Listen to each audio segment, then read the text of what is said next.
Magluto tayo ng sarsyado. Ito yung ating, pinirito na ni Mapa Cooking yung isda natin. Ito na yung bawang, nilagyan ko ng konting oil. Ayan, magsarsyado tayo ng isda. Hindi na ni Mapa Cooking yung pinakita yung pagprito. Kasi matagal na siya na mag-prepare tayo. Kaya ngayon, igisa na lang talaga si Mapa Cooking. Antayin ko lang mag-brown. Kunting oil talaga yung pinagay natin dito.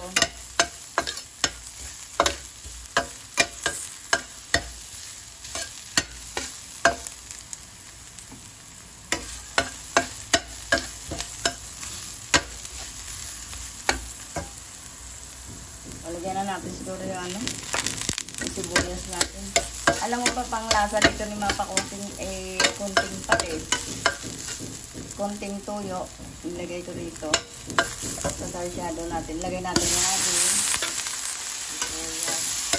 Ang sarap ng ating ina kasi napakasarap ng ating bitilyang sarsyado.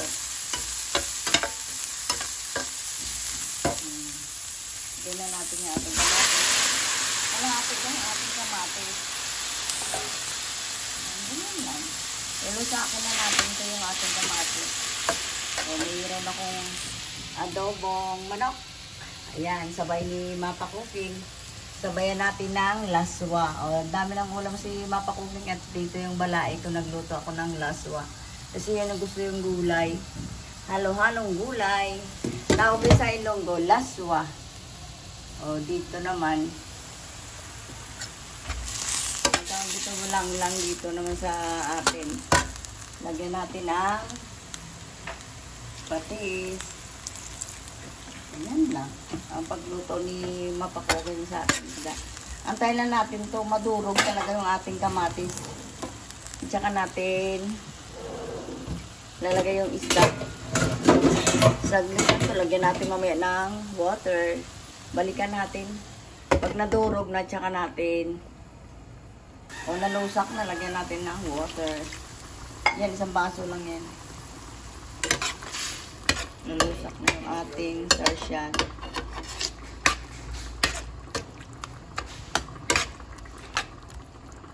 Gulo na lang to. Hintayin ko lang kumulo. Lagay na natin yung ating isda. Tingnan mo yung ating isda. Ang sarap-sarap. Kinamay na ni Mapa Cooking. Ayan, baliktarin na lang natin. Ang sarap ng ating isda. Ayan. Pritong-prito talaga siya. Sarap nito kahit na sweet and sour. Lagyan mo ng tausi. Marami kayo lalagay dito isigang. Pwede rin.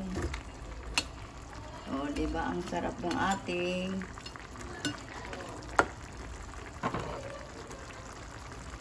tikman na lang ni Mapa Cooking yung palayo ng aking pangtikim.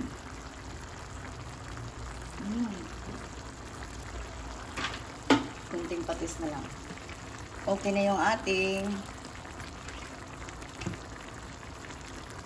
isda. Sweet and sour ni Mapa Cooking. Like and subscribe kay Mapa Cooking.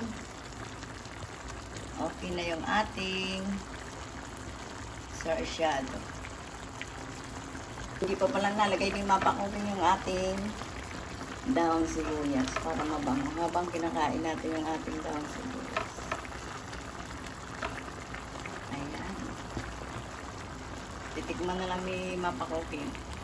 Titikman na lang natin ulit yung ating sarsyado. Nakalimutan ni Mapa Cooking yung daon sibuyas. Kaya ayan, like and subscribe kay Mapa Cooking. Ang sarap ng atin ng ulam natin. Ang bango-bango. Titikman ko nga. Ako na yung lasa. Ang sarap. Okay na. Like and subscribe. Thank you for watching.